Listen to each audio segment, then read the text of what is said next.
नमस्कार बच्चों, मैं गौरव वैष्णव आप सभी का स्वागत करता हूं अनंत आईएएस कोचिंग के इस ऑफिशियल यूट्यूब चैनल पर। बच्चों, जैसा कि हमने आपसे कहा था कि जल्दी हम संविधान के ऊपर एक सीरीज लेकर आने वाले हैं, जिससे आपका पॉलिटी एंड गवर्नेंस का जो सेगमेंट है उसकी मतलब उसका जो कोर्स है जल्द से जल्द हम पूरा कराने वाले हैं। तो आज शुरू करते हैं sources of Indian constitution at a glance. कहा भारत के संविधान के जो इंपॉर्टेंट प्रोविजन है हमने कौन कौन से देशों से और कौन कौन सी कानूनों से हमने एडॉप्ट किए हैं उसके ऊपर चर्चा करेंगे। तो सबसे पहले हम बात करेंगे गवर्नमेंट ऑफ इंडिया एक्ट 1935 की। हमारे देश की जो संघीय तंत्र प्रणाली है या जो फेडरल स्कीम है वो कहां से ली गई है? वो गवर्नमेंट ऑफ इंडिया एक्ट 1935 से ली गई है। और उसके बाद ऑफिस ऑफ गवर्नर जनरल, आप सभी जानते हैं कि अंग्रेजों के शासन के दौरान गवर्नर जनरल हुआ करता था प्रत्येक प्रांत में। तो सेम गवर्नर जनरल का जो कॉन्सेप्ट है वो गवर्नर के कॉन्सेप्ट से हमारे देश के संविधान में भी एडॉप्ट हुआ है। उसके बाद जुडिशरी, न्यायपालिका, आप सभी को पता है कि 1773 में के अधिनियम के द्वारा 1774 में सुप्रीम कोर्ट बनाया गया था अंग्रेजों के द्वारा, और मोर और लेस धीरे धीरे वो प्रक्रिया आज तक चली आ रही है। और एक न्यायपालिका का जो कॉन्सेप्ट है वो गवर्नमेंट ऑफ इंडिया एक्ट 1935 से लिया गया है। आप सभी को कमेंट करके ये बताना है कि जब पहली बार 1774 में सुप्रीम कोर्ट बनाया गया तो उसके चीफ जस्टिस कौन थे। आगे चलते हैं। लोक सेवा आयोग, लोक सेवा आयोग हमने कहां से अडॉप्ट किया है? पब्लिक सर्विस कमीशन हमने अडॉप्ट किया है भारत शासन अधिनियम 1935 से। उसके बाद आपातकालीन उपबंध, इसका भी जो प्रोविजन हमने कहां से लिए हैं वो गवर्नमेंट ऑफ इंडिया एक्ट 1935 से लिए हैं। और उसके बाद एडमिनिस्ट्रेटिव प्रोविजन, ये डिटेल्स कहां से लिए हैं? भारत सरकार अधिनियम 1935 से।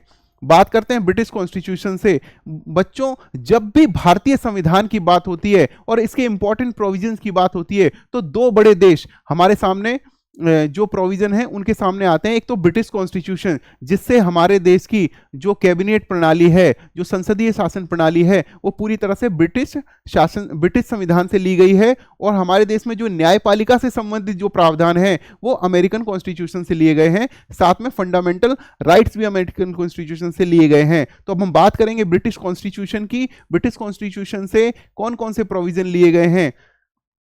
पार्लियामेंट्री गवर्नमेंट, संसदीय शासन, ये प्रणाली कहां से ली गई है? ब्रिटिश सरकार से ली गई है, ब्रिटिश सरकार के संविधान से ली गई है। विधायी प्रक्रिया, विधि का शासन, तो रूल ऑफ लॉ कहां से लिया गया है?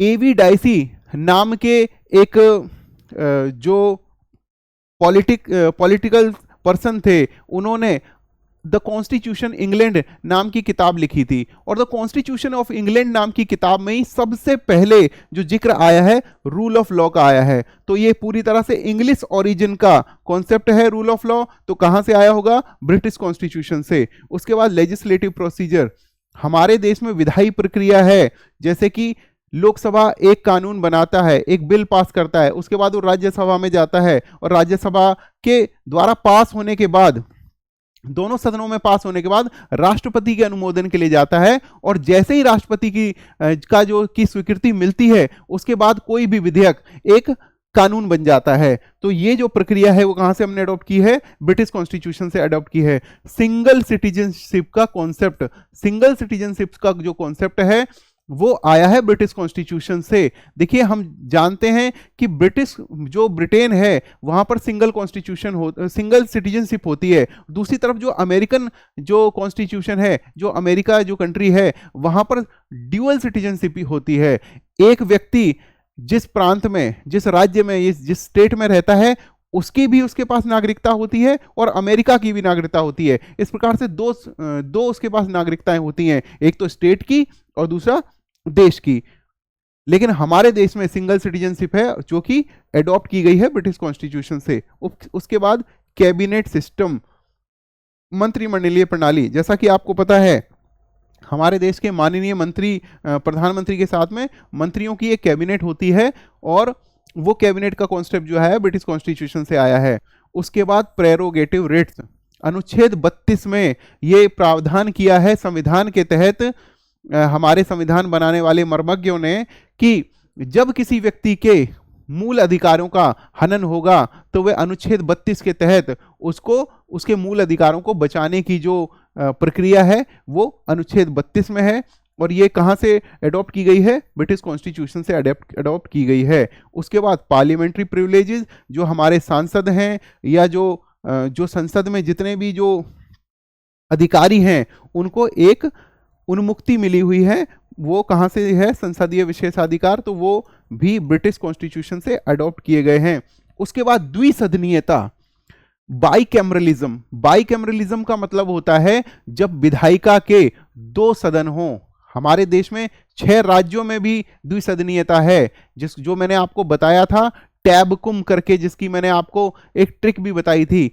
नहीं तो हम इस लिंक में उसकी जो उसका डिस्क्रिप्शन डाल देंगे, उसको भी आपको जाके देखना है कि हमारे देश में 6 कौन से राज्य हैं जहां पर द्विसदनीयता है, यानी कि विधान परिषद भी है। और संसद के लेवल पर हमारे यहाँ पर द्विसदनीयता पूरी तरह से लागू है, जिसको कहते हैं बाइकैमरलिज्म। जैसे कि हमारे देश में लोकसभा भी है और राज्यसभा भी है, ऐसे ही ब्रिटिश में हाउस ऑफ कॉमन भी होता है, हाउस ऑफ लॉर्ड भी होता है ब्रिटिश कॉन्स्टिट्यूशन में। तो हमने ये पूरी तरह से प्रणाली कहाँ से अडॉप्ट की है? ब्रिटिश कॉन्स्टिट्यूशन से अडॉप्ट की है। बच्चों, एक बात जो ध्यान देने की है वो जरूर आप ध्यान देना कि भारत के जो संविधान बनाने वाले जो हमारे महापुरुष हुए हैं, उन्होंने बहुत सारे जो प्रोविजन हैं वो एडॉप्ट तो किए हैं दूसरे देशों से, लेकिन हमारे देश के समाज, हमारी जो परंपरा है उसके हिसाब से उनमें जरूरी परिवर्तन भी किए हैं। मतलब पूरी तरह से हमारे जो प्रोविजन हमने जो लिए हैं पूरी तरह से कॉपी एंड पेस्ट नहीं है। जैसे कि ब्रिटेन की जो संसदीय संप्रभुता है, हमारी संसदीय संप्रभुता उनसे कम है। और अमेरिका की जो न्यायिक सर्वोच्चता है, हमारी न्यायिक सर्वोच्चता उससे मध्यम स्तर की है, मतलब कम तो नहीं है, लेकिन हमारे देश में संसदीय संप्रभुता और न्यायिक सर्वोच्चता के बीच में एक ऐसा बैलेंस बना हुआ है जिससे हमारा संविधान बहुत अच्छी तरह से काम कर रहा है। तो बात करेंगे यूएसए कॉन्स्टिट्यूशन की। तो यूएसए कॉन्स्टिट्यूशन का जब भी नाम आए तो सबसे पहले आपको याद आना चाहिए कि अमेरिका के संविधान से हमने लिए हैं फंडामेंटल राइट, सबसे पहला फंडामेंटल राइट। और जब भी हम बात करेंगे डीपीएसपी प्रिंसिपल की, देखिए अधिकारों के नाम पे 2 ही बात की जाती है, फंडामेंटल अधिकार और डीपीएसपी प्रिंसिपल। तो फंडामेंटल अधिकार अमेरिका से और डीपीएसपी प्रिंसिपल हमने आयरिश कॉन्स्टिट्यूशन से लिए हैं। लेकिन अभी हम यहां बात करेंगे independence of judiciary, judicial review, impeachment of president और removal of supreme court, high court जजेस और पोस्ट ऑफ वाइस प्रेसिडेंट। देखिए इंपीचमेंट ऑफ प्रेसिडेंट, राष्ट्रपति पर महायोग लगाने वाला अनुच्छेद कौन सा है? अनुच्छेद 61। और इसका जो प्रोविजन है हमने कहां से अडॉप्ट किया है? अमेरिका के कॉन्स्टिट्यूशन से। उसके बाद न्यायिक सर्वोच्चता और इंडिपेंडेंस जुडिशरी, न्यायपालिका की स्वतंत्रता और उसके बाद न्यायिक पुनर्विलोकन की शक्ति, ये सभी हमने लिए हैं अमेरिका के कॉन्स्टिट्यूशन से। हमारे देश में माननीय सुप्रीम कोर्ट, माननीय हाई कोर्ट के जो अपने ही बनाए हुए जो नियम होते हैं, यदि कभी किसी आगे चलकर उन्हें ये लगता है कि उसमें कुछ सुधार की या परिवर्तन की जरूरत है, तो उन सुप्रीम कोर्ट को और हाई कोर्ट को ये शक्ति प्राप्त है कि वो अपने ही द्वारा बनाए गए कानून को बदल सकते हैं या उसमें सुधार कर सकते हैं। That is called judicial review. Post of vice president भी हमने यूएसए कॉन्स्टिट्यूशन से ली है। अब आयरिश कॉन्स्टिट्यूशन की हम बात करेंगे, और हमने बताया कि आयरिश कॉन्स्टिट्यूशन का जब भी नाम ले तो हम डीपीएसपी प्रिंसिपल की बात करेंगे। Directive principle of state policy हमारे कहां से लिए गए हैं? आयरलैंड के कॉन्स्टिट्यूशन से लिए गए हैं। ये किसी देश को या किसी राज्य को ये बताते हैं कि आपको जनता की भलाई के लिए, ये डायरेक्टिव प्रिंसिपल बताते हैं कि आपको कौन से कदम उठाने चाहिए, किस प्रकार के कानून बनाने चाहिए। तो ये बात करते हैं डायरेक्टिव प्रिंसिपल स्टेट पॉलिसी। और उसके बाद नॉमिनेशन ऑफ मेंबर्स, राज्यसभा में 12 मेंबर्स को राष्ट्रपति की शक्ति होती है कि वो राज्यसभा में 12 मेंबर्स को नामित कर सकते हैं, जो कला के, साहित्य के, शिक्षा के और तकनीकी ज्ञान या मतलब किसी समाज सेवा के किसी बड़े उद्देश्य से जुड़े हों, ऐसे व्यक्तियों को 12 सदस्यों को राज्यसभा के लिए राष्ट्रपति नामित कर सकते हैं। और उसके बाद method of election of president, Bharat में राष्ट्रपति के चुनाव के लिए समानुपातिक प्रतिनिधित्व प्रणाली अपनाई जाती है, एकल संक्रमणीय मत अपनाया जाता है, और वो जो निर्वाचन की जो रीति है आर्टिकल 55 के तहत वो कहां से हमने अपनाई है, आयरिश कॉन्स्टिट्यूशन से अपनाई है। उसके बाद हम बात करेंगे कनाडा के कॉन्स्टिट्यूशन की। Federation with a strong centre, जब भी एक सशक्त केंद्र की बात हो तब हमें कहां के कॉन्स्टिट्यूशन याद आना चाहिए, कनाडा का कॉन्स्टिट्यूशन याद आना चाहिए। यह पूरी तरह से इस बात पर जोर देता है कि एक देश में संघीय व्यवस्था तो हो लेकिन साथ में केंद्र का नियंत्रण भी हो, और इनके प्रावधान उसी प्रकार के हैं। देखिए, wasting of residuary power, Bharat की जो 7वीं अनुसूची है संविधान की, उसमें यह बताया गया है कि केंद्र के कौन से विषयों पर अधिकार हैं, राज्य के कौन विषयों पर अधिकार हैं, और दोनों के जो अधिकार हैं, दोनों के विषय हैं, वो समवर्ती सूची में दिए गए हैं जिस पर दोनों कानून बना सकते हैं। लेकिन यदि कोई ऐसा विषय सामने आता है जो किसी भी सूची में नहीं है तो उस पर कानून बनाने की शक्ति किसको होगी, केंद्र को होगी। तो एक सशक्त केंद्र की जो बात करते हैं वो कनाडा के कॉन्स्टिट्यूशन से होता है। और उसके बाद appointment of states governor bye centre, केंद्र के द्वारा ही राज्य के गवर्नर को नियुक्त किया जाना, यह भी एक केंद्र के सशक्त होने के एग्जाम्पल को दिखा रहा है। तो ये सभी प्रोविजन हमने कहां से लिए हैं, कनाडा के कॉन्स्टिट्यूशन से लिए हैं। उसके बाद advisory jurisdiction of supreme court, अनुच्छेद 143 के तहत यदि राष्ट्रपति चाहे किसी भी कानून से रिलेटेड या विधि सम्मत किसी विषय से रिलेटेड यदि सुप्रीम कोर्ट से, माननीय सुप्रीम कोर्ट से अगर सलाह लेना चाहे तो ले सकते हैं। यह पावर सुप्रीम कोर्ट की कहां से है, कनाडा कॉन्स्टिट्यूशन से। उसके बाद ऑस्ट्रेलियन कॉन्स्टिट्यूशन से हमने जो इंपॉर्टेंट चीज ली है वो है समवर्ती सूची। केंद्र और राज्य दोनों ही जिन विषयों पर कानून बना सकते हैं उसकी एक कंकरेंट जो लिस्ट होती है उसका जो हमने प्रावधान लिया है वो हमने ऑस्ट्रेलियन कॉन्स्टिट्यूशन से लिया है। उसके बाद freedom of trade, commerce and intercourse, व्यापार, वाणिज्य और समागम की स्वतंत्रता, इसका जो कॉन्सेप्ट है ये हमने लिया है ऑस्ट्रेलियन कॉन्स्टिट्यूशन से। समवर्ती सूची लिया है ऑस्ट्रेलियन कॉन्स्टिट्यूशन से। और संसद के दोनों सदनों की संयुक्त बैठक, अनुच्छेद 108 के तहत राष्ट्रपति यदि चाहे तो दोनों सदनों की एक संयुक्त बैठक बुला सकते हैं। देखिए, एक निश्चित समय से ज्यादा यदि बीत जाए और दोनों सदनों का किसी बिल को लेकर, किसी विधेयक को लेकर यदि सहमति नहीं बन पाए, एक आम सहमति नहीं बन पाए, तो एक संयुक्त बैठक बुलाने का प्रावधान होता है। आप मुझे कमेंट करके बताना कि जब संयुक्त बैठक होती है दोनों सदनों की अनुच्छेद 108 के तहत तो उसकी अध्यक्षता कौन करता है, यह आप मुझे कमेंट करके जरूर बताएंगे। उसके बाद हम बात करेंगे फ्रेंच कॉन्स्टिट्यूशन की। फ्रेंच कॉन्स्टिट्यूशन की बात करेंगे, एक मिनट, क्या बीच में कोई स्लाइड आगे चली गई है, नहीं। फ्रांस के संविधान से हमने लिया है स्वतंत्रता, समानता और बंधुत्व का जो प्रोविजन, जो आदर्श लिया है। और वो आदर्श कहां पर देखने को मिलता है, वो हमारी प्रस्तावना में या भारतीय संविधान की प्रियम्बल में देखने को मिलता है। प्रस्तावना में स्वतंत्रता, समानता, बंधुत्व के आदर्श, और ये हमने कहां से लिया है, फ्रांस के संविधान से लिया है। और उसके बाद गणतंत्रात्मक रिपब्लिक, एक रिपब्लिक कंट्री होने का जो कॉन्सेप्ट है वो भी हमने कहां से लिया है, फ्रेंच कॉन्स्टिट्यूशन से लिया है।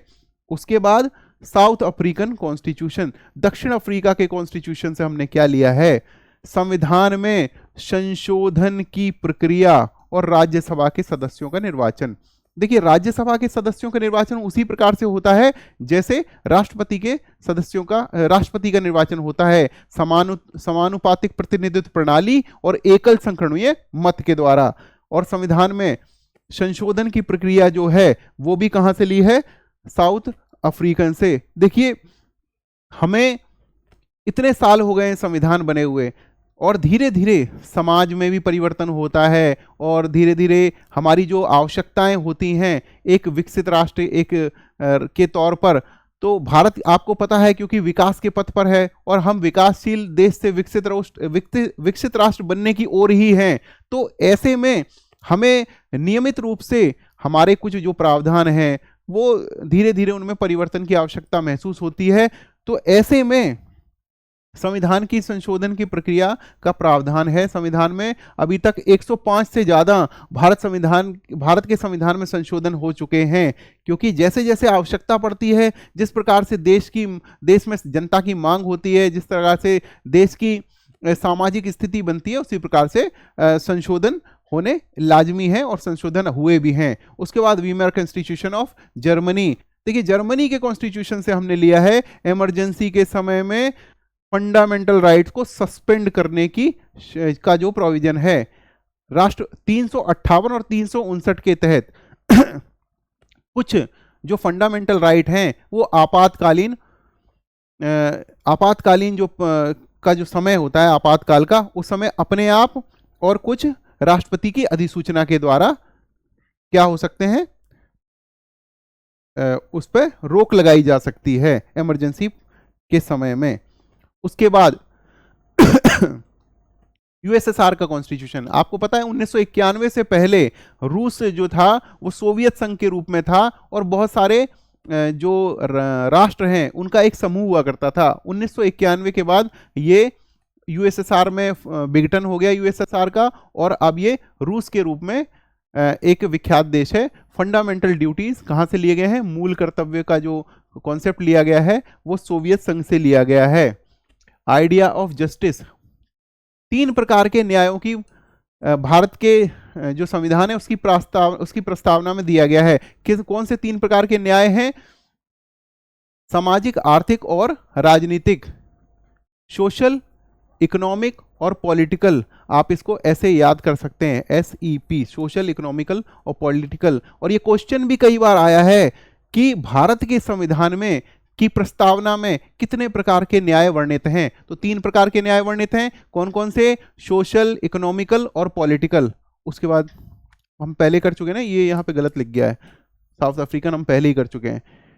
उसके बाद जापान का constitution, procedure established by law. जब भी पूछा जाए कि रूल ऑफ लॉ कहाँ से आया है, तो वो आया है ब्रिटेन के संविधान से। और प्रोसीजर इस्टेब्लिश्ड बाय लॉ कहाँ से आया है? यह आया है जापान के संविधान से। तो हमें ये सब बातें याद रखनी है। जब भी हम इससे रिलेटेड क्वेश्चन करेंगे तो हमें ये क्लास याद रहनी चाहिए, और हम इससे रिलेटेड PDF जल्दी ही हम अपने जो टेलीग्राम ग्रुप है उस पर डाल देंगे, ताकि सभी बच्चे, आपको ज़्यादा परेशान होने की ज़रूरत ना हो। हम अगली क्लास जल्दी लेकर आने वाले हैं, और उसका जो मुख्य मुद्दा होगा वो हमारे जो मूल अधिकारों से रिलेटेड होगा। हम आपको मूल अधिकार पूरी तरह से याद दिला देंगे, क्योंकि जितने भी मूल अधिकार हैं बार बार हर परीक्षा में, और वनडे एग्जाम हो चाहे या PSC का एग्जाम हो, उससे रिलेटेड सवाल पूछे जाते हैं, तो उनको आपको ज़रूर याद कर लेना है। तब तक के लिए नमस्कार, धन्यवाद।